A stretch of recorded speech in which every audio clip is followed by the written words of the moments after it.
Good evening, children. Today we are starting with our second topic, body fluids and circulation. And this topic, children, will be covered for your syllabus in your unit test 1. Yesterday, I had sent you the detailed syllabus of this chapter. Please go through the same. A portion of this lesson you will find as an overlapping part in your class 10 syllabus, the basics. But here, this is a more elaborate version and everything on circulation. Alright, so let's give a start today. Body fluids and circulation. The first thing is, why should we have body fluids in our system? And the answer is that for healthy functioning of the living organisms, all cells require a very constant supply of oxygen, nutrients and other important materials. So the body fluids do the same. If we talk of lower organisms like the sponges or coelentrates, the same is brought about by the circulating water from the surroundings that brings oxygen, food, etc. But complex higher organisms, the same is done by blood, lymph and tissue fluid.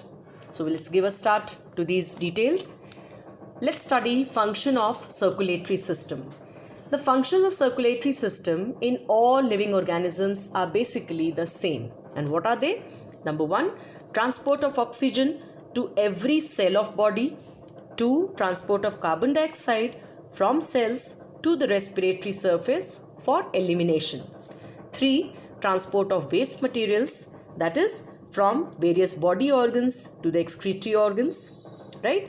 4th, transport of hormones, the chemical messengers from their site of production, that is the endocrine gland, to the target organs. 5th, regulation of body temperature, it should be maintained at a stable and constant rate. 6th, homeostasis, and this means state of steady internal, physical and chemical conditions maintained by the living system. That means it should not be a very erratic fluctuation in the internal environment.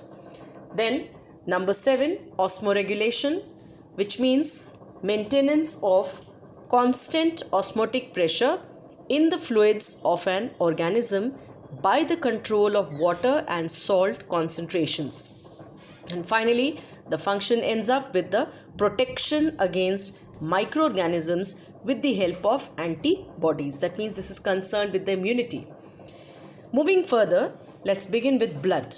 So what is blood, children? It is a fluid connective tissue, red in color, salty in taste and slightly alkaline in the pH. That is, if we talk about, it is 7.3 to 7.5, right? So if we basically tell you about the pH scale, let's revise first.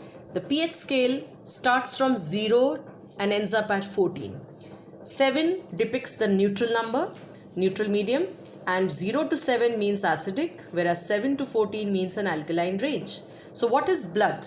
It ranges between 7.3 to 7.5.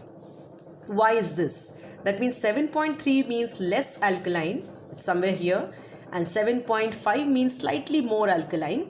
So why is it? If a question is asked that pH of blood in arteries is more than in veins, why? The answer is the arteries carry pure blood. We all know it. Pure means oxygenated or rich in oxygen and poor in carbon dioxide, right? So the pH is more, that is alkaline, more alkaline we'll say. Whereas veins, they carry deoxygenated blood. Deoxygenated means less in oxygen and more in carbon dioxide. So for this reason, their pH is less, that is more on the alkaline side. That is, we can say, we won't say acidic, but we'll say lesser in alkaline, right? It's never acidic, but it's less in alkaline, or this is more in alkaline. Moving further, with the specific gravity of blood, it is 1.05, that is, it's heavier than water. Viscosity is 5 to 6 times of water. Blood forms 6 to 10% of our body weight, right? And 5.5 liters, the volume if we talk, it is in an average adult of around 70 kilograms of weight, right? Now the color of blood, it shows a variation from bright red to purplish color.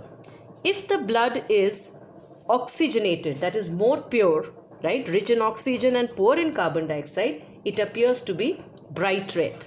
But if it's the deoxygenated blood, that is less in oxygen but more in carbon dioxide, then it looks like slightly purplish. All right. So these color variations, they tell the texture of the blood or the composition.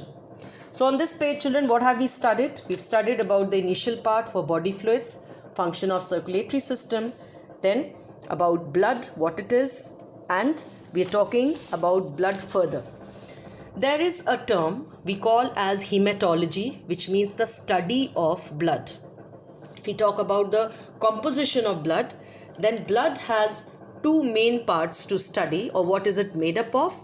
The pale yellow alkaline fluid, which is called plasma. It's a watery fluid.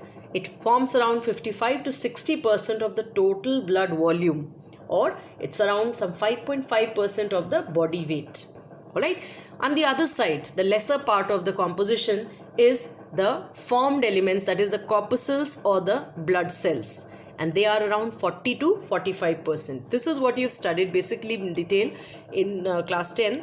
Erythrocytes or RBCs, leukocytes or WBCs, then thrombocytes or platelets, right?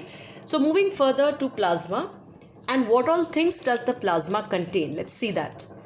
Plasma, if we talk of composition, it is basically water, some around 90 to 92%. What is the color of plasma? It's very light yellow, dried grass color, right? Water, which is 90 to 92%. Then plasma proteins or serum proteins, that is around 6 to 8%.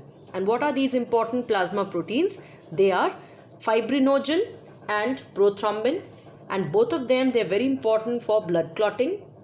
The second group is called as serum albumin. This maintains the osmotic pressure of plasma. And the third is called as the globulins. If we talk about more detail, is